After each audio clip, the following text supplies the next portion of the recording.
He puesto por nombre a esta predicación el padecimiento de la iglesia y el gozo de Pablo. Vamos a dar lectura primero a los Tesalonicenses capítulo 2, versos 13 al 20, y lo haremos como siempre en el nombre de nuestro Señor Jesucristo. Por esto también nosotros sin cesar damos gracias a Dios de que cuando recibieron la palabra de Dios que oyeron de nosotros, la aceptaron no como palabra de hombres, sino como lo que realmente es, la palabra de Dios, la cual también hace su obra en ustedes los que creen. Pues ustedes, hermanos, llegaron a ser imitadores de las iglesias de Dios en Cristo Jesús que están en Judea, porque también ustedes padecieron los mismos sufrimientos a manos de sus propios compatriotas, tal como ellos padecieron a manos de los judíos. Estos mataron tanto al Señor Jesús como a los profetas, y a nosotros nos expulsaron, y no agradan a Dios, sino que son contrarios a todos los hombres, impidiéndonos hablar a los gentiles para que se salven, con el resultado de que siempre llenan la medida de sus pecados. Pero la ira de Dios ha venido sobre ellos hasta el extremo. Pero nosotros, hermanos, separados de ustedes por un breve tiempo, en persona, pero no en espíritu, estábamos muy ansiosos, con profundo deseo de ir a verlos, ya que queríamos ir a ustedes, al menos yo, Pablo, más de una vez, pero Satanás nos lo ha impedido. Porque ¿quién es nuestra esperanza o gozo o corona de gloria? ¿No lo son ustedes en la presencia de nuestro Señor Jesucristo en su venida? Pues ustedes son nuestra gloria y nuestro gozo. Para esta palabra vamos a tener que resolver algunas preguntas nosotros de manera particular. Lo primero es, ¿cómo estamos recibiendo la palabra del Señor? ¿La estamos recibiendo solo como información o la estamos recibiendo para transformación? Si la palabra la estamos recibiendo con el propósito que Dios nos la ha dado, es decir, para ser transformados, entonces vamos a estar mejor preparados para el día en que las cosas se pongan difíciles. Finalmente, Pablo también nos dará un desafío a través de su propio ejemplo, digo yo, como una especie de resonancia para ver las motivaciones de nuestro propio corazón. Para Pablo, su gloria estaba en llevar a los tesalonicenses hasta la presencia del Señor, hasta que Él volviera por su iglesia. Antes de continuar, oremos al Señor. Padre, te damos gracias esta mañana, hemos leído tu palabra. Qué gran privilegio tenemos, Señor, de tenerla en nuestras manos, hasta en nuestros dispositivos electrónicos, y podemos seguirla, Señor, cosa que antes era privilegio de algunos pocos. Hoy día, Señor, es algo posible para cada uno de los que estamos aquí.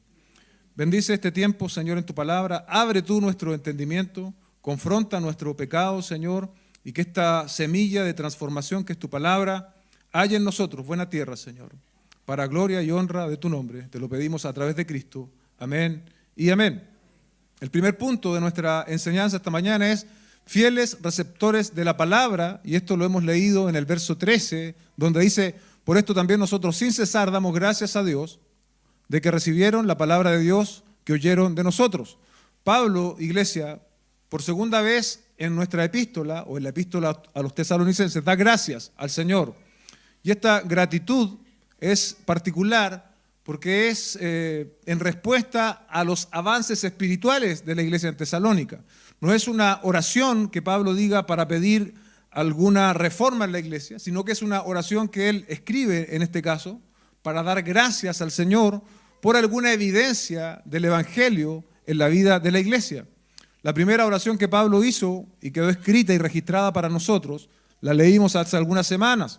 En primera los Tesalonicenses capítulo 1, versos 2 y 3 dice, siempre damos gracias a Dios por todos ustedes, mencionándolos en nuestras oraciones, teniendo presente sin cesar delante de nuestro Dios y Padre su obra de fe, su trabajo de amor y la firmeza de su esperanza en nuestro Señor Jesucristo. Pablo daba gracias a Dios en oración por la fortaleza espiritual en la iglesia de Tesalónica. La primera vez que lo hace por la obra de fe, por el trabajo de amor y por la firmeza en su esperanza en el regreso de Cristo. Tesalónica, como hemos dicho antes, nos muestra una iglesia ejemplar, una iglesia en la cual el Espíritu de Dios obra, la palabra de Dios obra, y eso es motivo de gratitud en la pluma del apóstol Pablo. Y es también, iglesia, Cada vez que nosotros vemos una genuina obra de Dios, no importa el número, no importa la infraestructura que ésta posea, si es una genuina obra de Dios, siempre van a haber razones para dar gracias por lo que Dios ha hecho en ese lugar y con las personas que están en ese lugar, por lo que está haciendo en el presente en ese lugar y también por lo que va a hacer. Recordemos que siempre el propósito general e indiscutible para cualquier obra de Dios, para cualquier iglesia local, es que seamos conformados a la imagen de Cristo. Todo lo demás es absolutamente accesorio. Pero si hay un propósito común que podemos trazar para esta iglesia y para cualquier otra, es que tenemos que ser conformados a la imagen de Cristo. También pensando en la oración de Pablo, ¿no? Una oración en gratitud, como hemos dicho, por estas dos razones. Tenemos que tener la gratitud, hermanos, como algo constante en nuestras vidas, como una característica permanente. De hecho, más adelante, en 1 Tesalonicenses 5:18, Pablo va a decir: den gracias en todo, porque esta es la voluntad de Dios para ustedes en Cristo Jesús. Y aquí, hermanos, tenemos que hacer una reflexión y un análisis, porque muchas veces nosotros los creyentes no nos diferenciamos mucho de los no creyentes en este sentido. Vivimos en una queja permanente, como que no hubiesen razones para agradecer, como que si en realidad Cristo nunca hubiese llegado a nuestras vidas. Y todo es una constante queja. La gratitud, iglesia, debe ser un sello en nuestras vidas. No digo que eventualmente las cosas malas que nos pasen nos afecten y haya una queja en nuestra boca, eso probablemente va a pasar, pero lo que no debe pasar es que la queja sea un hábito para nosotros, porque si estamos en Cristo, ese problema que provoca tu queja en realidad es mínimo, porque la fe en nuestro Señor Jesucristo, en lo que Él ha hecho a nuestro favor, es mucho mayor que cualquier problema que nosotros pudiésemos estar enfrentando hoy. Damos gracias al Señor en todo, ¿cierto? Pero volvamos a nuestro texto, ¿no? Y de manera particular, ¿cuál era el motivo de gratitud a Dios por causa de la iglesia en Tesalónica? El texto nos dice en el verso 13, de que recibieron la palabra de Dios que oyeron de nosotros, la aceptaron no como palabra de hombres, sino como lo que realmente es la palabra de Dios, la cual también hace su obra en ustedes los que creen. Dice Warren Wiersbe al respecto: se apropiaron de la palabra, y Pablo usó aquí dos palabras diferentes. Primero la palabra recibir, que significa aceptar de otro, mientras que la segunda palabra quiere decir dar la bienvenida. Una quiere decir oír con el oído, mientras que la otra significa oír con el corazón. ¿Se dan cuenta, hermanos? Una cosa es, por lo tanto, recibir la palabra, y la segunda, más profunda aún, es aceptar la palabra. Los tesalonicenses habían hecho ambas. Dice Warren Wiersbe, los creyentes en Tesalónica no solo oyeron la palabra, sino que la recibieron dentro de su hombre interior y la hicieron parte de su vida. Podemos identificar dos asuntos al menos en este versículo. La predicación de Pablo, su anuncio, si bien fue él quien lo proclamó, su origen estaba en Dios mismo. ¿Sí? Y lo segundo, que esta palabra, ¿no?, con mayúscula, es la que obra en los creyentes. Vamos a analizar ambos aspectos de este versículo. Estas dos realidades, ¿no?, de la predicación y de la palabra que obra en los creyentes, tiene hoy día, iglesia, plena vigencia. ¿Cuándo? Cuando la palabra es la palabra de Dios, es como que saliera de Dios mismo, y cuando sigue obrando en nosotros los creyentes. Cuando la palabra predicada, ¿no?, de manera fiel, de manera clara, primero la recibimos no en virtud de quien la está exponiendo, no en virtud de quien la está predicando, sino en virtud de quien la inspiró. ¿Quién inspiró la Escritura? ¿Quién nos dio la Escritura, iglesia? Dios mismo, Dios mismo. Es obvio, y aquí también hay que hacer este matiz, que no todos los que hablan en nombre de Dios hablan la palabra de Dios. Desde los tiempos bíblicos y aún desde los tiempos bíblicos siempre han existido falsos maestros. Pero nosotros tenemos incluso una ventaja respecto de los tesalonicenses. ¿Cuál es? Que nosotros tenemos la Biblia en nuestras manos. ¿Sí? En la época del Nuevo Testamento, los creyentes no tenían, de hecho el Nuevo Testamento, piénselo así, se estaba registrando, se estaba escribiendo, habían cartas que estaban circulando, pero no tenían la revelación completa del Nuevo Testamento y ni siquiera tenían el Antiguo, porque solo algunos pocos tenían acceso a él e incluso solo algunos pocos podían leerlo. Nosotros hoy día tenemos esta gran ventaja de poder examinar lo que escuchamos con la Biblia en nuestras manos. Tenemos que imitar esta actitud que tuvieron nuestros hermanos en Berea, como se nos relata en Hechos 17, 10 y 11. Dice, enseguida los hermanos enviaron de noche a Pablo y a Silas a Berea, los cuales al llegar fueron a la sinagoga de los judíos. Y observemos la actitud de estos hermanos de Tesalónica. Estos eran más nobles, de los de Berea, más nobles que los de Tesalónica, pues recibieron la palabra con toda solicitud, recibieron la palabra, escudriñando diariamente las Escrituras para ver si estas cosas eran así. Cada vez que usted escucha a un predicador, tiene que hacer este mismo ejercicio que hicieron los hermanos de Berea. Ayer estábamos en casa, después que hicimos un paseo con los niños a propósito del Día del Patrimonio, ¿no? Y volvimos y yo siempre pongo algunos canales que tienen programación, comillas, cristiana, y empecé a escuchar una reflexión de un determinado pastor. Y él empezó a hablar mucho de las buenas nuevas. Repetía, las buenas nuevas, las buenas nuevas. Tiene que haber dicho en el rato que yo lo escuché, 15 a 20 minutos, unas 10 o 15 veces buenas nuevas. Lo triste es que nunca dijo bíblicamente qué eran las buenas nuevas. Nunca lo dijo. Nunca lo mencionó. Entonces nuestros oídos, hermanos, tienen que estar atentos a filtrar todo lo que nosotros oímos a la luz de la palabra del Señor. No importa si a ese hombre lo siguen 10.000 o 20.000, no importa si ese hombre tiene un templo multitudinario, nada de eso importa. Si no está predicando la verdad de Dios, ese hombre, como veremos al final de este texto, ¿no? Hacia el final de la enseñanza, va a recibir juicio de parte de Dios y no tiene nada que pueda edificar a la iglesia. Dicho eso, ¿no? Ese matiz. Ahora, cuando volvemos a nuestra propia realidad de iglesia local, si nosotros estamos seguros de lo que se está predicando en este lugar, es la palabra de Dios. Nos fue dada, iglesia, para reformarnos. La palabra de Dios nos fue dada para cambiar nuestros propios puntos de vista. La palabra de Dios, cuando es interpretada y aplicada a una congregación, debe ser recibida como si Dios mismo nos estuviese hablando. No como la opinión de un hombre, no como lo que dijo el pastor, sino como la palabra de Dios. En esta época en la cual vivimos, donde reina lo relativo, donde cada uno es dueño de su propia realidad, decir que la Biblia es la verdad absoluta es muy poco popular. Esto no está en la corriente del pensamiento del mundo.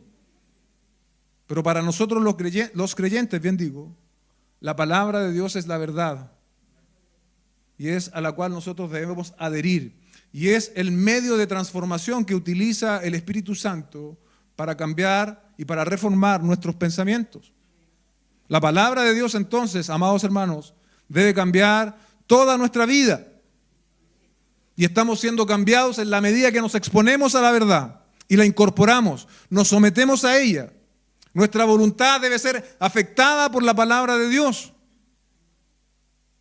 Y en vista de la vida espiritual que poseemos ya, debemos caminar en esa dirección. Pero siempre tenemos un enemigo latente que es nuestra propia carne, ¿no? Nuestro propio pecado, ahí está latente. Y está esta constante pugna entre lo que el Espíritu quiere hacer y lo que la carne quiere hacer. Debemos entonces fortalecer el Espíritu. Así como nos dan un buen ejemplo los de Tesalónica, debemos fortalecer el Espíritu de manera que la palabra tenga aún más llegada a nuestro propio corazón y nos cambie a la imagen del Señor Jesucristo. De hecho, aquí llegamos a lo segundo que hace la palabra, ¿no? Dice, la cual también hace su obra en ustedes los que creen. ¿Qué significa que la palabra obre? La Reina Valera traduce, la cual actúa en vosotros los creyentes. y otra incluso dice, la cual sigue actuando. ¿Se dan cuenta? La palabra no solo actuó en nosotros en el momento de nuestra conversión. La palabra, amados hermanos, por el diseño de Dios, sigue actuando hoy día para santificarnos, obrar, actuar, poner en práctica. Dice un comentarista, la palabra favorita de Pablo era obra, que está relacionada con el término energía. Pablo personificaba el Evangelio diciendo que daba energía constante a los creyentes, la cual posiblemente transmite la idea del Antiguo Testamento del poder de la palabra oral. ¿Se acuerda ya en Génesis capítulo 1, donde Dios hizo todo por el poder de su palabra? Lo mismo ocurre con los creyentes cuando nosotros nos exponemos a la palabra del Señor. Nuestros patrones de pensamiento van siendo cambiados.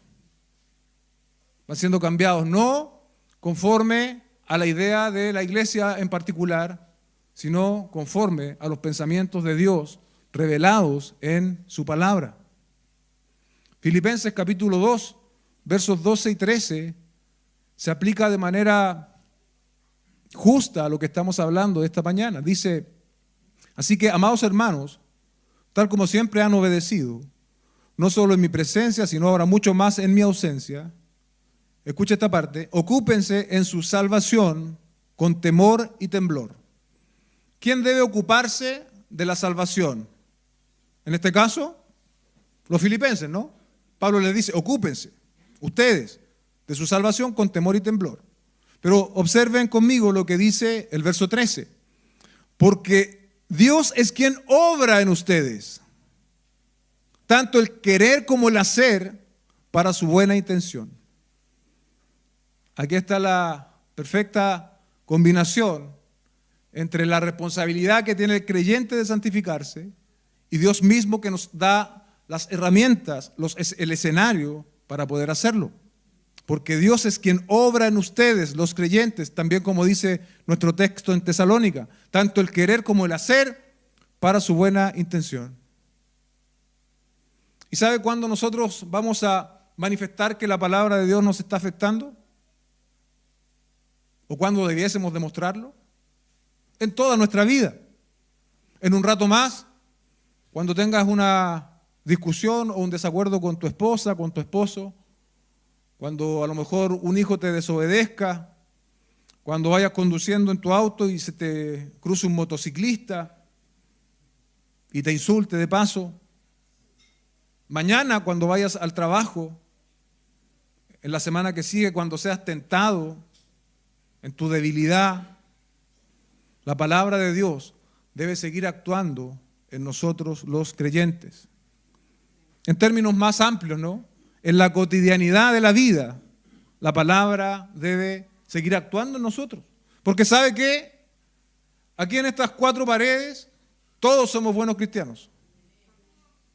Pero la verdad se va a demostrar ¿dónde? Cuando estemos allá afuera, expuestos a las tentaciones, expuestos a los problemas, expuestos a la cotidianidad. Allí la palabra debe seguir actuando en nosotros, los creyentes. Dice Warren Wiersbe, cuán a menudo los creyentes oyen la palabra en la escuela dominical y en el culto, mas subiéndose a sus automóviles, sintonizan la radio y escuchan los programas que tienden a borrar las impresiones hechas por la palabra de Dios. Cuando mi esposa y yo visitamos unas iglesias en Gran Bretaña, nos impresionó la práctica de los miembros de sentarse después de la oración final, meditaron sobre la palabra y dejaron que, por medio de ella, el Espíritu de Dios obrara en ellos. Es mucho mejor que salir corriendo de la iglesia bromeando con los amigos. La palabra debe afectarnos. Si somos creyentes de verdad, no puede entrar por un oído para salir por el otro. La palabra de Dios debe obrar en nosotros, debe transformarnos. De manera particular ahora Pablo va a enfatizar la forma en la cual esta palabra había sido aplicada en la vida de los tesalonicenses, probablemente en uno de los aspectos más resistidos por el ser humano, lo que menos nos gusta, el dolor y el sufrimiento. Una aplicación de esta recepción de la palabra por parte de los tesalonicenses, que ellos habían sabido vivir, el sufrir por la causa de Cristo. Y avanzamos a nuestro segundo punto. Dice, la iglesia sufre por los opositores, entre el verso 14 al 16. Dice, pues ustedes, hermanos, llegaron a ser imitadores de las iglesias de Dios en Cristo Jesús, que están en Judea, porque también ustedes padecieron los mismos sufrimientos a manos de sus propios compatriotas, tal como ellos padecieron a manos de los judíos. Pablo nos dice aquí que la situación del sufrimiento ocurrida en Judea en contra de los cristianos por parte de los judíos, ¿no? Encontramos registro de esto en el mismo Nuevo Testamento, en el libro de Hechos. Ahora los tesalonicenses estaban enfrentando lo mismo por parte de sus compatriotas. Estaban siendo perseguidos, estaban experimentando sufrimiento. El mundo romano en general perseguía a la iglesia, ¿sí? Era una constante. Si usted lee un poco de historia, se va a dar cuenta que en los primeros 300 años del cristianismo hubo persecuciones, hubo periodos de paz, periodos de persecución constante.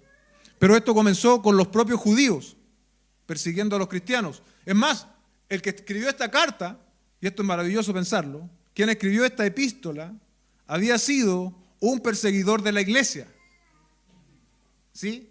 Y pasó de ser un perseguidor de la iglesia a un apóstol del Señor Jesucristo a los gentiles. Qué maravilloso, ¿no?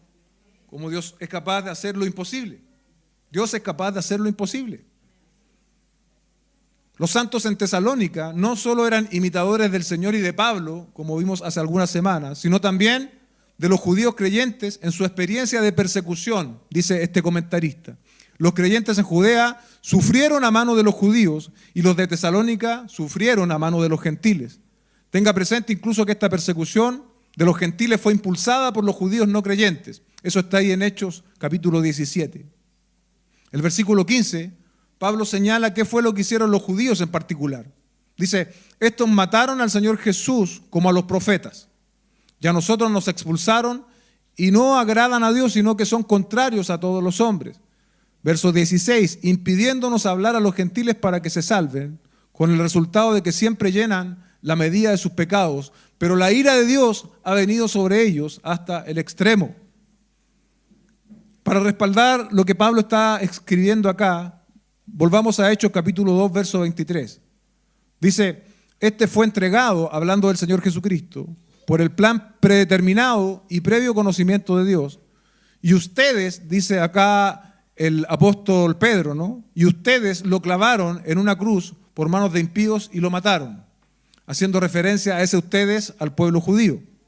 En Hechos capítulo 7, versos 52 y 53 leemos, ¿a cuál de los profetas no persiguieron sus padres? Ellos mataron a los que antes habían anunciado la venida del justo, del cual ahora ustedes se hicieron traidores y asesinos. Ustedes que recibieron la ley por disposición de ángeles y sin embargo no la guardaron. Ese texto también nos muestra que el pueblo judío hizo lo mismo con los profetas del Antiguo Testamento que lo que hizo con Juan el Bautista y que lo que hizo con el propio Señor Jesucristo.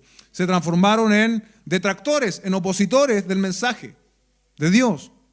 Tanto la mención de lo ocurrido con el Señor, ¿cierto? Y los judíos, incluso antes con el pueblo en el Antiguo Testamento, con sus profetas, nos revela, hermanos, la resistencia activa de los incrédulos.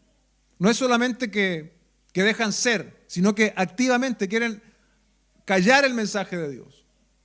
Incluso llegando hasta matar a los mensajeros. Hechos 17:5 dice, pero los judíos, llenos de envidia, llevaron a algunos hombres malvados de la plaza pública, esto es lo que ocurrió en Tesalónica, organizaron una turba y alborotaron la ciudad, asaltando la casa de Jasón, procuraban sacarlos al pueblo. Iglesia, esto nos muestra, ¿no?, una panorámica. El sufrimiento de los cristianos en Judea, el sufrimiento de los cristianos en Tesalónica, el crecimiento a través de los cristianos en la historia. Entonces, tal como dicen otros autores bíblicos, que no nos sorprenda el sufrimiento en el camino de la fe. Y vamos a transitar con sufrimientos de distinta índole. Muchas veces, producto de aquellos que se oponen al Evangelio. Para ejemplificar esto de manera práctica a nuestros días, dice, tal vez tu familia te ha abandonado a causa de tu fe. ¿Quién le ha pasado, no? por abrazar la fe en Cristo, perdemos familia, entre comillas, ¿no? Se deja de tener esa cercanía cuando tú dices que eres cristiano, cuando tú quieres compartir tal vez en la mesa el tema de la fe.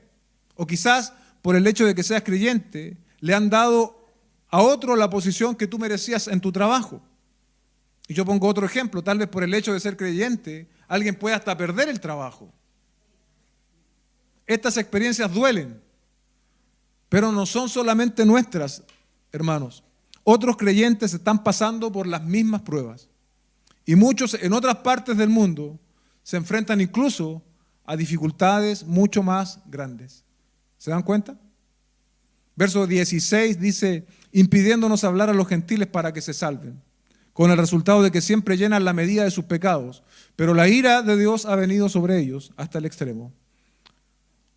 Aquí podemos sacar una conclusión, una implicación del texto, ¿no? Pablo dice que es necesario o que debe existir el hablar a los gentiles. ¿Hablar qué? ¿Para que ellos se salven? No lo dice en el texto, pero el evangelio. Para que los gentiles se salven, para que el hombre se salve, debe ser predicado el evangelio. ¿Qué ocurrió en la época de Pablo? Los judíos se oponían.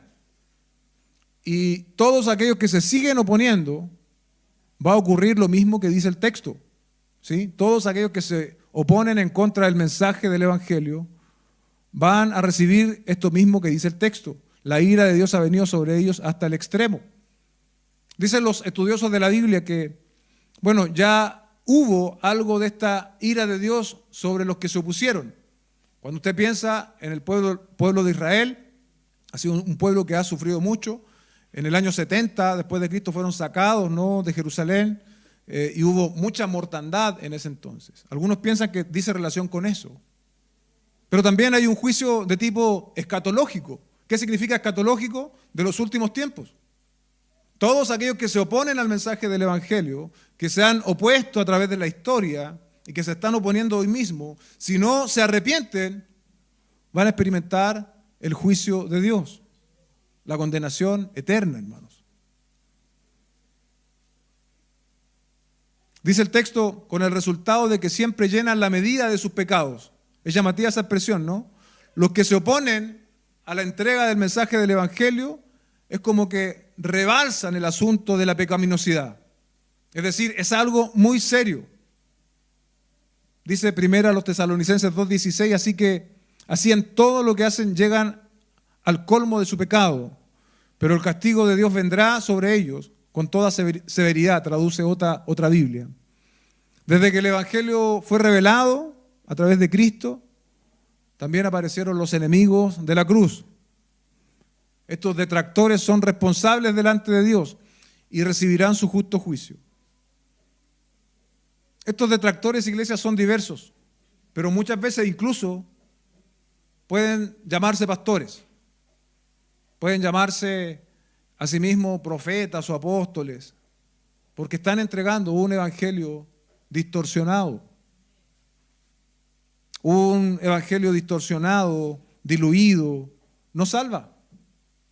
Solo hay salvación en el evangelio que Dios ha revelado de una vez y para siempre. Y por supuesto también hay hoy en día personas ateas, ¿no?, o agnósticos que también se transforman en enemigos del evangelio. Entonces hay mucha diversidad en este sentido. Lo importante es que la oposición no detuvo a los cristianos en Judea, la oposición no detuvo a los cristianos en Tesalónica, y la oposición tampoco debe detener a la iglesia de este tiempo, ya sea que tengamos que sufrir, ya sea que se levanten variedad de enemigos del evangelio. Recuerde usted que las puertas del Hades no van a prevalecer en contra de la iglesia del Señor. Hay una antigua frase, yo alguna vez busqué quién la había dicho, no encontré en esa oportunidad. Dice que la sangre de los mártires es semilla de cristianos. La sangre de los mártires es semilla de cristianos. ¿Qué significó eso en su contexto? Que entre más cristianos se echaban a la hoguera, que entre más cristianos echaban a los leones, que entre más cristianos crucificaban y los usaban como antorchas humanas, más cristianos se multiplicaban.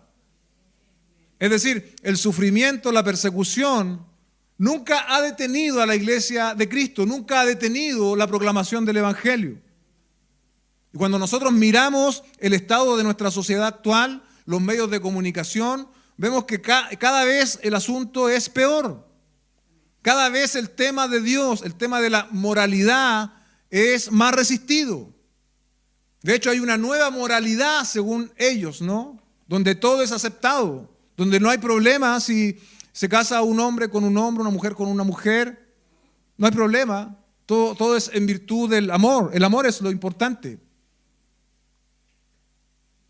Entonces debemos, hermanos, ponernos firmes. Porque quizás en algunos años más, por decir lo que la Biblia dice, van a empezar a caernos multas. Van a empezar a caernos advertencias. Van a quizás empezar a bajar nuestras transmisiones, nuestros videos, nuestras predicaciones. Y quién sabe, quizás hasta tengamos que ir a la cárcel por causa de Cristo. Y se ha visto también personas que han hasta muerto por estar compartiendo la verdad de Dios. El año pasado, ¿no? Un activo estadounidense fue matado por compartir la verdad, por ir a las universidades y exponer la verdad. No nos llame la atención que en unos años más podamos estar enfrentados a lo mismo. Por eso es que el cristianismo requiere que nosotros también crezcamos en valentía, que afirmemos nuestros pies en nuestra fe y que permanezcamos en la verdad de Dios. Así sea popular o no, así nos condenen o no el mundo. Pero tal como dijeron los apóstoles, es mucho mejor obedecer a Dios antes que a los hombres. ¿Se acuerda de ese pasaje? Azotaron a los apóstoles y ellos salieron sonrientes porque se encontraron dignos. Eso tiene que pasar con nosotros, la iglesia de este tiempo también. He aquí uno de los grandes valores de la iglesia local también. Permanecemos unidos en tiempos de dificultad para animarnos los unos a los otros. Eso debió haber pasado en Tesalónica, ¿no? Permanecieron juntos, se animaron. Dice este comentarista, cuando Elías se aisló de otros israelitas, se desanimó y quiso renunciar.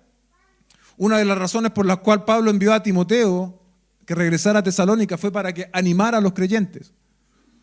Un solo santo es muy vulnerable a los ataques de Satanás.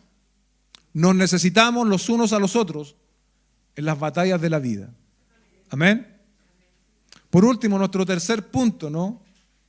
El deseo y la corona del apóstol Pablo, entre los versos 17 al 20, dice, pero nosotros, hermanos, separados de ustedes por un breve tiempo, en persona pero no en espíritu, estábamos muy ansiosos, con profundo deseo de ir a verlos. Pablo escribió esta carta desde Corinto.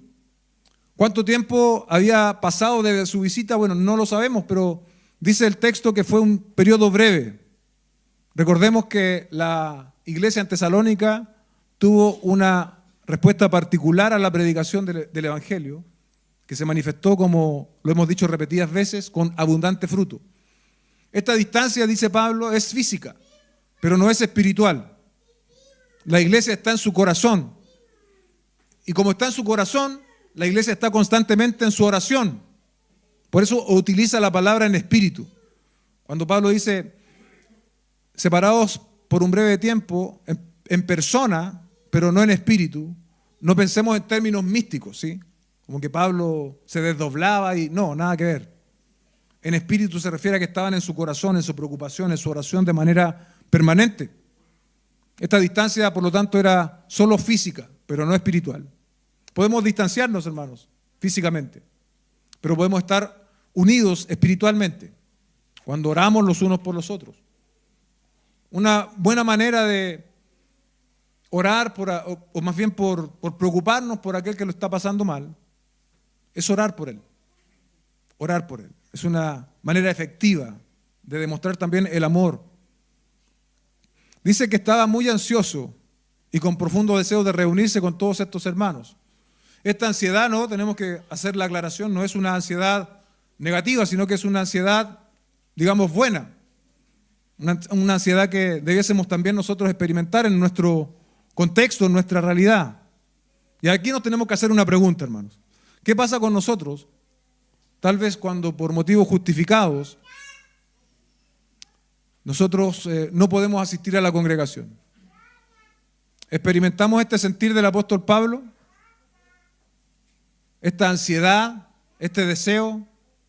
Cuando Dios es nuestra prioridad, eso se debe reflejar también en nuestra agenda. Y la oportunidad de reunirse con la iglesia del Señor, hermanos, debe ser prioritario. Dice el texto que Pablo tenía ansias, estaba deseoso por compartir con sus hermanos en la fe. Y lo mismo debe ocurrir con nosotros. Pablo quería estar con sus hermanos para bendecirles, para edificarles. Cada uno de nosotros tiene un don. Venimos acá, cantamos al Señor juntos, oímos la predicación, pero también hay algo que cada uno de nosotros puede entregar a otros a través del don que Dios nos ha dado para edificación, dice 1 Corintios. El tiempo de compartir los asuntos de Dios debe ser considerado para nosotros, hermanos, un tesoro. Compartir el día domingo, compartir los días martes con los varones, los miércoles a través del Zoom con toda la congregación, los jueves con las mujeres, debe ser un tesoro. Debe ser un tesoro. ¿Sabe? Esto ocurrió recién esta semana. Y mientras yo estaba preparando la predicación lo recordé. A un hermano de la congregación le generó tanta expectativa espiritual, tanta ansiedad, ansiedad de la buena, digamos, la reunión de los varones, porque él solo escuchó lo que estaba ocurriendo, que me pidió la posibilidad de participar con los varones. Pero ¿cuál era el problema de este hermano? Que no vive en Santiago. Entonces para él es imposible trasladarse 500 kilómetros para venir a la reunión. Y yo le dije, ya hermano, mira, voy a tratar de hacerlo. Y este martes él participó con nosotros vía Zoom. Conectamos el computador, se conectó y compartió. Porque tenía esta ansia, ¿se da cuenta? Yo no se lo propuse. De él salió la idea de poder de alguna manera participar. Eso también tiene que ocurrir con nosotros, hermanos. Necesitamos esa ansiedad por los asuntos de Dios. Y que a veces con tristeza tenemos ansiedad por otro tipo de cosas que no generan ningún beneficio espiritual.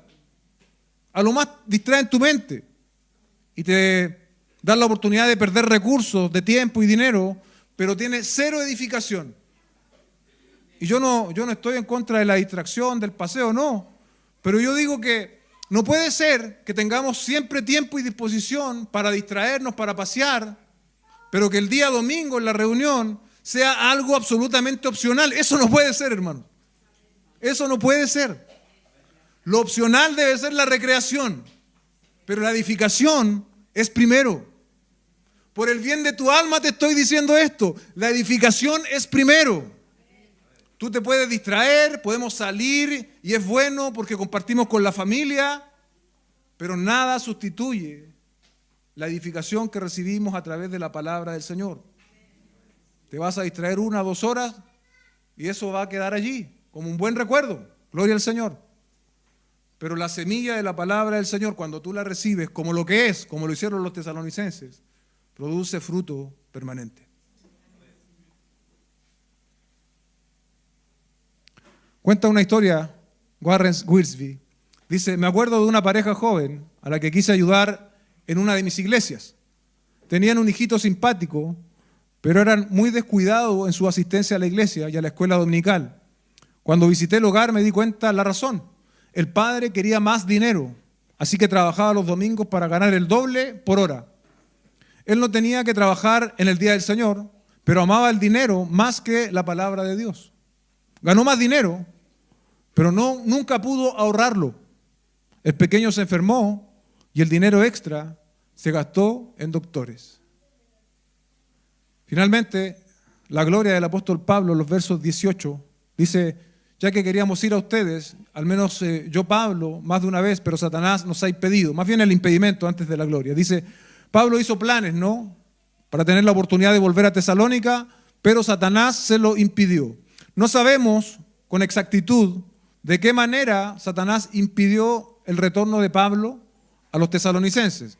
Pero en más de alguna oportunidad tuvo la intención de hacerlo y hubo estorbo. Esa es la palabra que se utiliza acá en el original, estorbo. Como que hay un estorbo en el camino e impidió ir a su visita hacia los tesalonicenses. Dice Barclay, Satanás le bloqueó el camino cuando quería ir a Tesalónica. La palabra, como dije recién, es un bloque en la carretera para impedir el paso a una expedición, bien digo. La labor de Satanás es poner obstáculos en el camino de los cristianos y nuestro deber es vencerlos.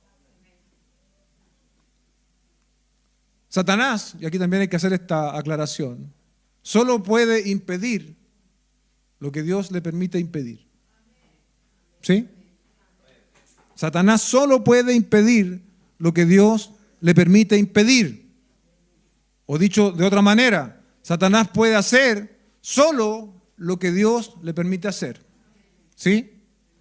De eso da cuenta la historia de Job, de eso da cuenta cuando el Señor Jesucristo habló con Pedro. Satanás te ha pedido para zarandearte, Pedro. Satanás no está en términos igualitarios de poder con Dios. Satanás es un siervo a los propósitos de Dios, aún en su maldad, aún en su propósito de destrucción. Y eso es tremendo, hermanos. Eso es tremendo. Y lo otro interesante, ¿no? Que a pesar de que Pablo estuvo impedido de ir, él buscó la manera de tener noticias de la iglesia en Tesalónica. Y si bien él no pudo ir, no sabemos las razones reales o el texto no las revela, ¿se encargó de qué? De ver una alternativa viable. Entonces envió a Timoteo para que fuese, llevase esta carta y trajese noticias respecto de ellos. ¿Sí? La comisión de Dios, la misión de Dios no puede ser detenida por Satanás. Dios siempre nos va a dar alguna alternativa. ¿Sí? Tal como la buscó Pablo, también debemos buscarla nosotros. A veces se nos paran muros que nos dejan algo ciegos, que como que no hay ninguna alternativa o posibilidad. Lo que tenemos que hacer es orar y pedir dirección al Señor. Si no fue por esa vía, será por otra. Pero tenemos que seguir comprometidos en la proclamación de la palabra del Señor. Verso 19, porque ¿quién es nuestra esperanza o gozo o corona de gloria? No lo son ustedes en la presencia de nuestro Señor Jesús en su venida, pues ustedes son nuestra gloria y nuestro gozo. La palabra que se utiliza acá para corona es la palabra estéfanos, que se utiliza para designar la corona del vencedor en alguna contienda deportiva. El único premio que apreciaba el apóstol Pablo, dice Barclay, en la vida, era ver vivir a sus convertidos de acuerdo al Evangelio. El gozo de Pablo era llevar a los creyentes a la presencia del Señor en su segunda venida.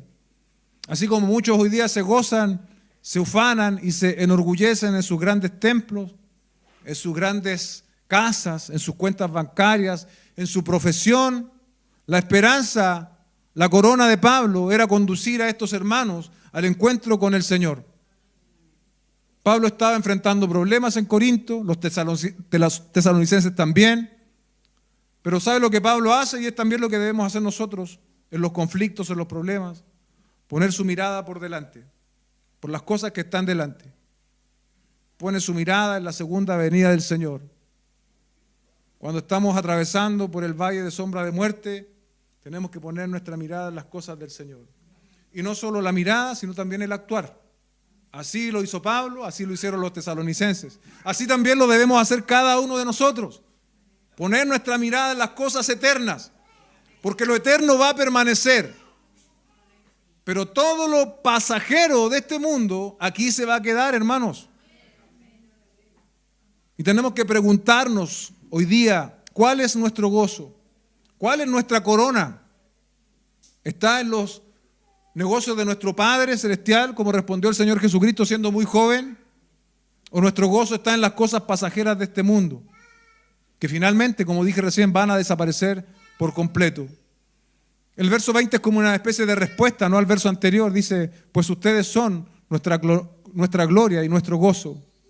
Pablo se sabía vinculado a la obra del Señor, al cuerpo de Cristo. Él no era un espectador, él era parte.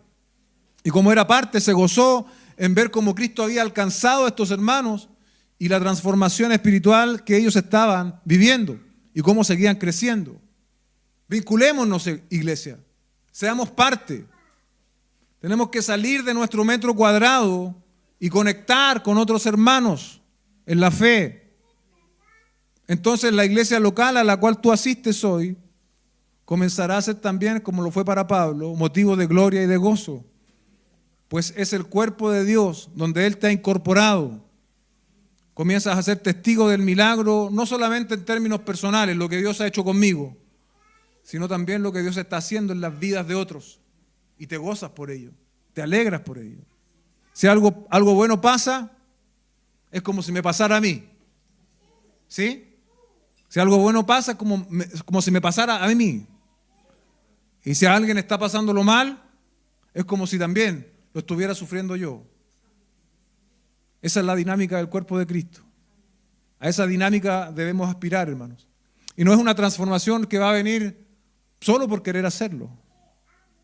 Debemos anhelarlo. Debemos pedirle al Espíritu de Dios que transforme nuestros corazones. Porque de natural somos egoístas.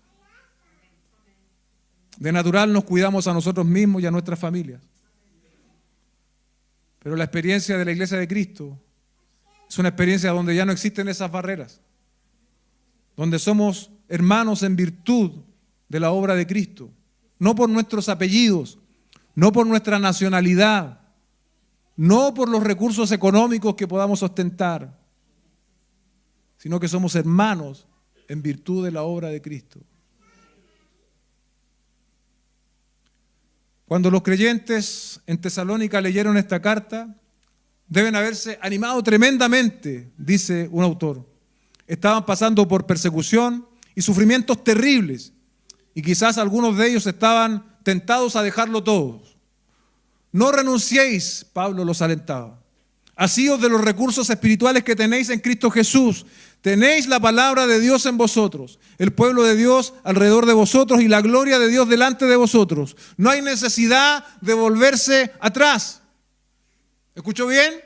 A lo mejor tú estás hoy día en esa posición, en ese lugar. No hay necesidad de que te vuelvas atrás. No renuncies. Tenemos los recursos necesarios en Cristo para continuar y para llegar hasta el final, para llegar a ver eso maravilloso cuando Cristo vuelva por nosotros. Mis ojos lo verán. Mis ojos lo verán. Entonces todo el sufrimiento que haya pasado en este mundo va a desaparecer, hermano. Va a ser como ese sueño del pasado que ya casi ni podemos recordar cuando le veamos en gloria y en majestad. Recibamos esta palabra tal como lo hicieron los tesalonicenses en su oportunidad, como lo que es la palabra de Dios. No las ideas del pastor, sino la palabra de Dios. ¿Vendrán dificultades? Vendrán. Pero Dios nos ha provisto de un arsenal espiritual para hacerle frente a cualquier dificultad. Tenemos la palabra, tenemos el Espíritu, tenemos la iglesia local y tenemos también que revitalizar nuestra esperanza en la segunda venida de Cristo. Démosle valor entonces, hermanos, a las cosas por su trascendencia eterna. Y ahí estaremos equilibrados, ahí estaremos donde Dios quiere que nosotros estemos, no poniendo nuestra mirada en las cosas de este mundo. Póngase de pie, vamos a orar.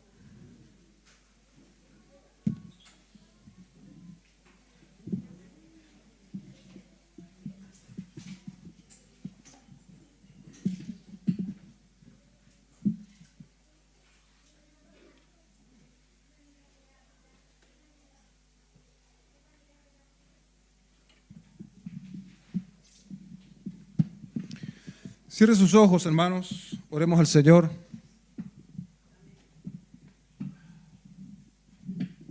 Si esta enseñanza ha hablado a tu corazón, pídele al Señor que la aplique en profundidad. Señor, te agradecemos esta tarde ya por la linda oportunidad que nos das de congregarnos. Hemos sido expuestos a tu verdad y no queremos que tu verdad pase por nosotros como información solamente, sino que necesitamos que ella nos transforme, Señor. Tú conoces la realidad del corazón de cada uno de los que están aquí. Tú conoces los cuestionamientos, las dificultades, los problemas. No hay nada que esté escondido a tus ojos, Señor. Yo te ruego que esta palabra pueda ser recibida en nuestro corazón, en los corazones de los que creen, como lo que es la palabra de Dios. Y transforme, Señor, nuestros corazones, nuestros pensamientos. Y sigas trabajando en nosotros, Señor, de manera permanente. Rindamos, Señor, nuestros puntos de vista. Rindamos, Señor, nuestro orgullo delante de ti. Y podamos ser transformados, Señor, de gloria en gloria, a la gloria que es en Cristo Jesús. Te lo pedimos a través de Cristo nuestro Señor. Amén y amén.